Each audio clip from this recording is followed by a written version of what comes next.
नमस्कार, मैं हूं सौरभ शर्मा। स्वागत है आप सभी का। खुदकुशी या कत्ल, इस सवाल के बीच झूल रही सुशांत सिंह राजपूत की मौत की मिस्ट्री सुलझने के बजाय और उलझती जा रही है। और रिया चक्रवर्ती ने आज अपना पक्ष खुलकर रखा और शायद पहली बार उन्होंने उन तमाम आरोपों के जवाब दिए जो अब तक उठाए जा रहे थे और उन पर जो सवाल खड़े किए जा रहे थे। रिया चक्रवर्ती ने अपने वकील के जरिए एक स्टेटमेंट जारी की जिसमें उन्होंने सुशांत की बहन प्रियंका पर बहुत निजी और व्यक्तिगत हमले किए हैं। रिया का सुशांत की बहन प्रियंका पर संगीत आरोप है कि उन्होंने शराब पीकर उनके साथ, रिया के साथ बदसलूकी की। दरअसल रिया चक्रवर्ती अपनी स्टेटमेंट के जरिए यह जाहिर करना चाहती हैं कि क्यों उनके सुशांत के परिवार के साथ रिश्ते ठीक नहीं चल रहे थे। इस बयान में उन्होंने 2019 की घटना का जिक्र किया है। अप्रैल 2019 की एक रात को रिया और प्रियंका एक पार्टी में गए और सुशांत की बहन प्रियंका ने नशे में पार्टी में पहले बदसलूकी की। उसके बाद रिया प्रियंका को घर लेकर लौट आई और सुशांत के घर आने के बाद भी प्रियंका जो है वो शराब पीती रहीं और इसके बाद रिया के कमरे में जाकर उन्होंने उनके साथ बदसलूकी की, उनको गलत तरीके से टच किया। ये सब रिया के आरोप हैं, ये रिया का वर्जन है जो उन्होंने वकील के जरिए बताया है। इसके अलावा रिया 8 जून के उन परिस्थितियों के बारे में भी सफाई दे रही हैं कि किन हालात में उन्होंने सुशांत का घर छोड़ा। 14 को सुशांत की मौत हो गई, 8 को रिया उनका घर छोड़ के चली गई थी। रिया ये कहती हैं कि सुशांत ने उनसे घर जाने के लिए, अपने घर जाने के लिए कहा था, अपने माता पिता के घर, क्योंकि उनकी बहन मीतू उनके घर पर रहने के लिए आ रही थी और चूंकि उनकी बहनों के साथ रिया के संबंध ठीक नहीं थे, इसलिए सुशांत ने उनसे कहा कि वो अपना घर छोड़कर अभी फिलहाल उनके घर से चली जाए। लेकिन रिया कहती हैं कि मैंने ये बार बार कहा था कि मैं नहीं जाना चाहती हूं क्योंकि उनको उनकी सुशांत की तबीयत का ख्याल था। उन्होंने ये भी कहा कि जब भी महसूस हो तो मुझे या मेरे भाई को यानी शौविक चक्रवर्ती को आप कॉन्टैक्ट करें और हमें बताएं। बहरहाल ये सारे बातें जो है आज रिया की तरफ से कही गई। अब इसमें कितनी सच्चाई है कितनी नहीं, या तो रिया जानती है या फिर सुशांत जानते थे। लेकिन परिवार इस वक्त क्या कहना चाहता है ये आपको बताने के लिए इस वक्त मौजूद है हमारे साथ सुशांत सिंह राजपूत के परिवार के वकील विकास सिंह जी। विकास जी, आपका स्वागत है इंडिया टीवी पर। रिया चक्रवर्ती ने आज ऐसा लगा कि ये जो तमाम बातें कही गई हैं उनका जवाब देने की कोशिश की है और उसमें उनका जो पहला वार हुआ वो हुआ सुशांत की सिस्टर के ऊपर और उनके ऊपर एक बड़ा निजी किस्म का हमला उन्होंने किया। कहना वो ये चाहती हैं कि भाई मेरी अनबन उनके साथ इसीलिए है क्योंकि उन्होंने मेरे साथ बदसलूकी की थी।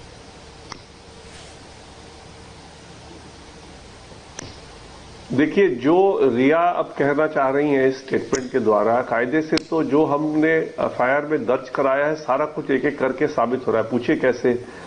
वो हमारा ये कहना था कि परिवार से उन्होंने सबको अलग करने की कोशिश की। अब प्रियंका और सुशांत में जो एक कार्मिक रिश्ता था, जो एक दूसरे को सोलमेट मानते थे और सुशांत हर अपने प्रॉब्लम में प्रियंका को बुलाते थे और ये सब रिया ने 2-3 दिन में देख लिया था क्योंकि वो साथ थी उस समय।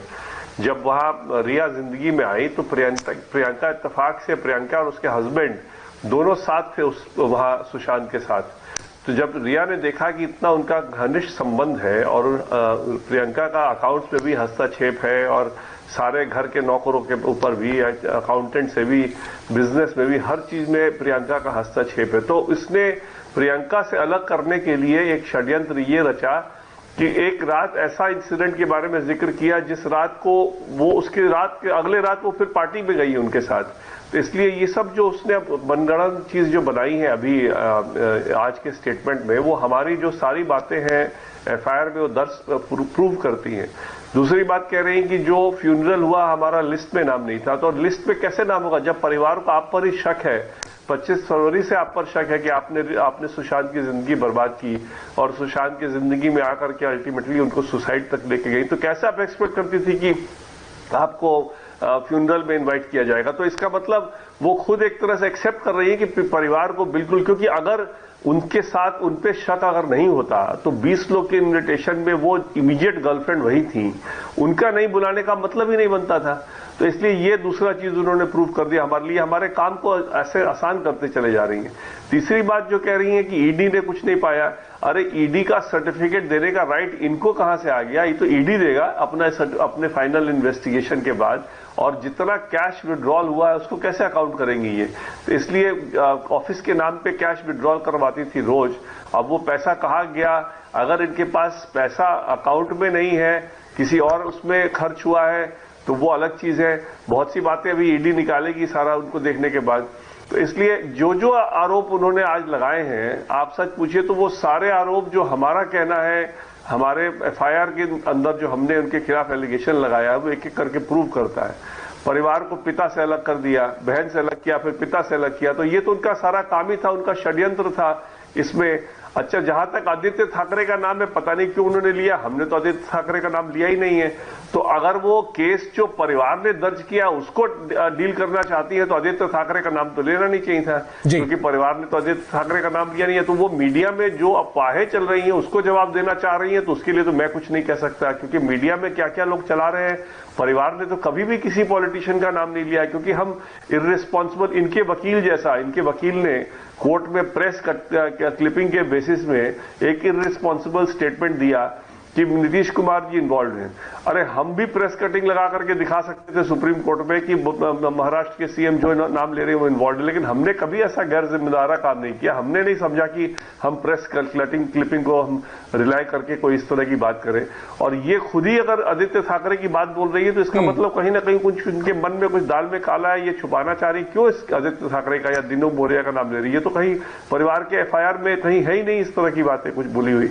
विकास जी, आपने बहुत सारी बातों का, बहुत सारे सवालों का जवाब एक साथ दिया। वो सारा का सारा बयान मैं एक बार फिर से जो शुरुआत में बात हुई थी उस पर आना चाहता हूं। देखिए, जब वो एक अपनी सिस्टर के बारे में कोई आरोप लगाती हैं तो वो कहना क्या चाह रही हैं, उनका अगर पूरा स्टेटमेंट आपने तो बहुत गौर से पढ़ा होगा, वो ये साबित करना चाहती हैं कि मैं तो सुशांत के साथ थी और सुशांत मेरे साथ था। जब ये उन्होंने अपनी बहन ने जो किया, जो उनका दावा है, उन्होंने सुशांत को बताया, तो वो कहती हैं कि सुशांत का अपनी बहन के साथ झगड़ा हुआ, ये वो कहती हैं। और फिर वो ये भी कहती हैं कि मैं तो 8 जून को घर भी छोड़ के नहीं जाना चाहती थी, सुशांत ने मुझे कहा कि तुम चली जाओ क्योंकि मेरी बहन आ रही है।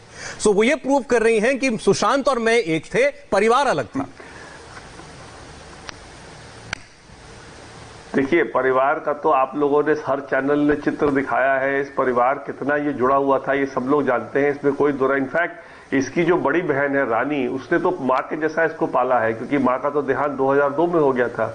तो रानी जो बड़ी बहन है, उन्होंने सारा इसका जो करियर का ग्रोथ है, रानी और उसके हस्बैंड ने मिलकर इसका पूरा करियर प्लानिंग किया है, इसको सारा कुछ, इसको हमेशा हर तरह से सपोर्ट किया। और जब भी इसको प्रॉब्लम हुई है, रिया के साथ भी जब प्रॉब्लम हुई है, जब रिया के साथ इसका, जब रिया ने कुछ दिन तो अलग कर दिया सबको, लेकिन बाद में जब सुशांत रियलाइज करने लगा कि मेरे को इस तरह से सिस्टमैटिकली अलग किया गया, तो फिर उसने रो करके फोन किया और बहनों को बुलाया।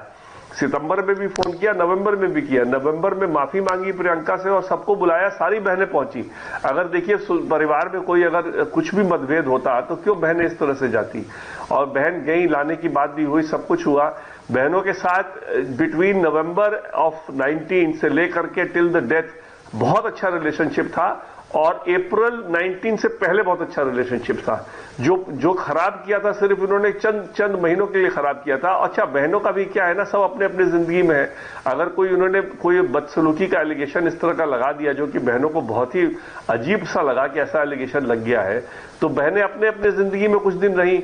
जब सुशांत ने फिर से बुलाया तो वापस फिर आ गई। तो इसलिए कभी भी बहनों ने सुशांत को छोड़ा नहीं, ना पिता ने छोड़ा ना बहनों ने छोड़ा। पिता ने तो नवंबर में भी रिया को बताया कि भाई क्या इलाज करा रही हो, मेरे को बताओ, मेरे पिता हूं, मेरा हक बनता है जानना, तुम क्या दुनिया भर का मैं सुन रहा हूं कि पता नहीं क्या क्या चल रहा है।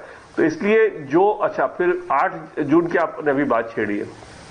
8 जून को अगर रिया इनका इलाज करवा रही थी और खुद ही कहती हैं कि बहुत डॉक्टरों के पास ले गई, बहुत से इलाज चल रहे थे और सुशांत की मानसिक स्थिति ठीक नहीं थी, तो जब आप 8 जून को जा रही थी, आप कह रही सुशांत के कहने पे जा रही थी, चलो ये भी मैंने मान लिया आपकी बात, आप सुशांत के कहने पे जा रही थी, किसी को आपने बताया कि भाई ये इसका मेडिकल है, इसको ये देखना है, ये दवाई देनी है, ये इसका देखरेख करना है, ये इसकी स्थिति नाजुक है, ऐसा इसके साथ कोई व्यवहार मत करना जो कि इसका सिचुएशन खराब हो जाए। एक आदमी जो साल भर से क्लेम करता है कि अपने बॉयफ्रेंड को वो मेंटल ट्रीटमेंट करवा रही है और सारे डॉक्टरों के पास वही ले जा रही है, इसमें तो कोई दो राय नहीं है, वो खुद ही क्लेम कर रही है कि ले जा रही डॉक्टरों के पास। तो अगर जब वो छोड़ के भी जाती है, जब भी छोड़ती है, तो उसका क्या उत्तरदायित्व होता है? ये होता है ना कि भाई परिवार को बताए कि भाई ये इलाज चल रहा है, जरा देखना है इसको, और उसके बाद भी कॉन्स्टेंटली टच में रहे। जब अलग भी चली गई उसके बाद उसने फोन ब्लॉक कर दिया। देखिए उस पीरियड में कोई कॉन्वर्सेशन नहीं है दोनों के बीच में, तो इसलिए कहीं ना कहीं रिया अपने ही विकास जी, लेकिन वो स्टेटमेंट में ये भी कह रही है कि मैंने तो जिस दिन मैंने 8 जून को जब घर छोड़ा, सीधे ट्रायल फेस वो कह रही है कि 8 जून को तो जब मैंने घर छोड़ा मेरी खुद की अपॉइंटमेंट थी एक मनोविज्ञान के साथ, मुझे पैनिक अटैक्स आते थे और सुशांत के साथ रहते रहते मेरी हालत खराब हो गई थी। सुशांत के साथ रहते रहते हालत खराब हुई थी या सुशांत की हालत खराब करते करते हालत खराब हो गई थी? ये तो बड़ा अच्छा तरीका हुआ कि पहले किसी का हालत इतना खराब करो और नेचुरली जब आप किसी को मेंटल कंडीशन इतना खराब करने में आगे जाओगे तो कहीं ना कहीं आप पर छीटा तो अपने ऊपर भी आएगा ही। तो इसलिए अगर वो मेंटल कंडीशन उनकी अगर गड़बड़ हो रही थी, हालांकि अब तो नहीं लगता उनको देख के कोई मेंटल कंडीशन उनकी है, लेकिन उन दिनों अगर गड़बड़ हो रही थी तो वो खुद रिस्पॉन्सिबल है। किसी के देखिए कोई भी आदमी जब इस तरह का प्लानिंग करता है, इस तरह का षड्यंत्र रचता है, तो कहीं ना कहीं आपके ऊपर भी मेंटली तो अप्लाई करता ही है जी। तो आप अगर जा रही थी जब अपने मेंटल कंडीशन के लिए तो बहुत अच्छी बात है, हर को अपने मेंटल हेल्थ का ध्यान रखना चाहिए, लेकिन जिस आदमी को आप छोड़ के जा रही थी वो तो आपसे बहुत बदतर हालत में था, वो आपका खुद ही का मानना है, आपका खुद का कहना है कि उसकी हालत बहुत, मानसिक स्थिति बहुत ही नाजुक थी। तो ऐसे आदमी को छोड़ने के समय आपने ये नहीं सोचा कि मैं उसका कम से कम एक प्रॉपर हैंडओवर करूं, क्योंकि मेंटल हेल्थ एक्ट है 2017 का, जब आप कोई भी साइकोलॉजिकल इश्यूज में कोई बहुत ज्यादा गिर जाता है तो उसका फिर जो एक गार्जियन जो होता है, जो उसका देखरेख करता है, वो अगर उसको जब छोड़े तो उसका ड्यूटी है कि हैंडओवर करे कोई दूसरे घर वाले को। और इनफैक्ट इनको गार्जियन कभी बनना ही नहीं चाहिए था। इनको जब मेंटल हेल्थ शुरू हुई तो इनको स्ट्रेट अवे परिवार को बोलना चाहिए था कि देखिए ये प्रॉब्लम आ रही है, आप इनको डॉक्टर को दिखाइए या इनको ये मैं दिखाने ले जा रही हूँ। हमेशा परिवार को इस मामले में जोड़ के रखना चाहिए था, इन्होंने परिवार को हमेशा तोड़ के रखा। सारे नौकर भी बदल दिए, अगर नौकर भी रहते तो शायद वही फोन कर देते कि देखो कुछ इसमें प्रॉब्लम हो रही है, उनकी तबीयत ठीक नहीं लग रही है या उनकी मानसिक स्थिति खराब हो रही है। तो सारे नौकर बदल दिए, बॉडीगार्ड बदल दिए, तो अकाउंटेंट बदल दिया। तो मतलब किस दिशा में ले जाना चाह रही थी और किस तरह का कंट्रोल, नाजायज कंट्रोल उनके ऊपर बनाना चाह रही थी। तो उस नाजायज कंट्रोल के बनाने के चक्कर में उन्होंने उनकी मानसिक स्थिति अगर खराब की तो फिर उनका उत्तरदायित्व नहीं बनता है कि जब वो जाने लगी तो भाई बताएं परिवार को कि हाँ ये स्थिति है, अब मैं इसमें जा रही हूं। इसलिए कहीं ना कहीं ये अपने दलदल में फंसती जा रही है। जो बोल रही है, सारा जो हमारा जो एफआईआर जो दर्ज है उसका ही सारा प्रूफ करते जा रही है कि जो हमने कहा है बिल्कुल सही है। सर मेरा आखिरी 1-2 सवाल हैं आपसे। अब ये सवाल आपसे बतौर वकील है, आप हालांकि इस मामले में एक पार्टी के वकील हैं, लेकिन फिर भी अब लोग ये समझना चाहते हैं कि भाई ये परिवार का वर्जन है, ये रिया का वर्जन है, एक आदमी के बयान के सामने दूसरे पक्ष का बयान है। और ऐसे केस में जब खुदकुशी का मामले फिलहाल पुलिस मान के चल रही, मुंबई पुलिस की खुदकुशी का मामला था, आप कैसे सच तक पहुंचेंगे? अब वो कौन सा जरिया है, कौन से सबूत ये साबित करेंगे कि सुशांत को अगर खुदकुशी के लिए उकसाया गया तो किसने उकसाया, या हत्या हुई तो कैसी हुई? देखिए, मुंबई पुलिस ने तो हमारे बात को कोई तवज्जो दिया नहीं। हमने 25 फरवरी को कोई बोल दिया था कि ये जो है घिर गए ऐसे लोगों से जिनसे उनको खतरा है। मुंबई पुलिस ने कहा भाई आप जब तक राइटिंग में नहीं दीजिएगा कंप्लेंट हम एक्शन नहीं लेंगे। चलो मान लिया आपकी बात की राइटिंग में नहीं देंगे, एक्शन नहीं लेंगे। हालांकि ऐसी कोई सीआरपीसी में रिक्वायरमेंट नहीं है। वो 154 कहता है कि पुलिस ऑफिसर को इन्फॉर्मेशन भी मिल जाए तो वो उसके ऊपर एक्शन ले सकता है। चलो तब भी मैंने मान ली। उसके बाद जब मौत होती है तो मौत के बाद अगर आपको एक ऑलरेडी कंप्लेंट जिसके बारे में है, परिवार को ऑलरेडी डाउट है कि ये इनके साथ इनसे खतरा है, और उसके बाद मौत होती है तो पहला शक किस पे जाएगा बताइए? तो परिवार ने देखा कि उसके बावजूद भी जब वो एक्शन नहीं ले रहे थे तब मेरे पास आए। तब हमने देखा कि अगर हम मुंबई पुलिस पे कंप्लेंट लिखाएंगे तो मुंबई पुलिस तो रफा दफा करके खत्म कर देगी इसको।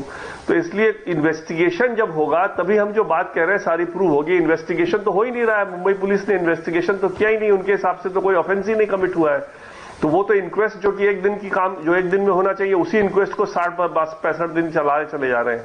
तो इसलिए मुंबई पुलिस ने जब देखा कुछ नहीं करने वाली है तो हमारे पास ऑप्शन था कि हम पटना में एफआईआर रजिस्टर करा सकते थे, इसलिए हमने पटना में एफआईआर रजिस्टर कराया और आज जो है वो सीबीआई को रेफर हो गया। और उम्मीद करते हैं कि सीबीआई जब एक बार सुप्रीम कोर्ट का आदेश आ जाएगा तभी सीबीआई शायद ठीक से इनको इन्वेस्टिगेशन कर पाएगी, क्योंकि अभी भी सीबीआई अगर चली जाए तो मुंबई पुलिस अगर कोऑपरेट ना करे तो सीबीआई को भी अड़चन पड़ेगी इसमें आगे इन्वेस्टिगेशन प्रॉपर तरीके से करने में।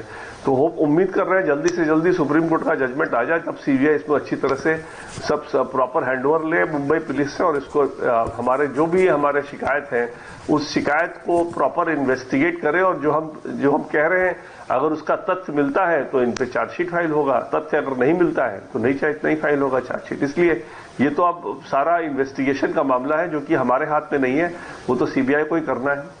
जी ठीक। विकास जी, बहुत बहुत शुक्रिया आपका इंडिया टीवी से बात करने के लिए। विकास सिंह जो परिवार के वकील हैं, उनकी मुख्य दलील ये है तो ये कि रिया के आरोप झूठे हैं। जो सबसे बड़ा आरोप उन्होंने बहन के ऊपर लगाया है, उन्होंने कहा वो तथ्यात्मक गलत है। और दूसरी बात उनका कहना है कि सारी दलीलें रिया चक्रवर्ती की बाद में जाकर के इन्वेस्टिगेशन में या बाद में मुकदमा अगर होता है तो ये बातें खुद रिया के खिलाफ जाएंगी और परिवार के पक्ष में जाएंगी। सुशांत के बैंक खातों से जुड़ी भी एक बड़ी खबर हमारे पास है। आपको बता दें, रिया चक्रवर्ती ने आज फिर यह दावा किया कि उनके बैंक से 1 रुपया भी उनके खाते में नहीं गया है। इस पर एक बड़ी खबर एक छोटे से ब्रेक के बाद।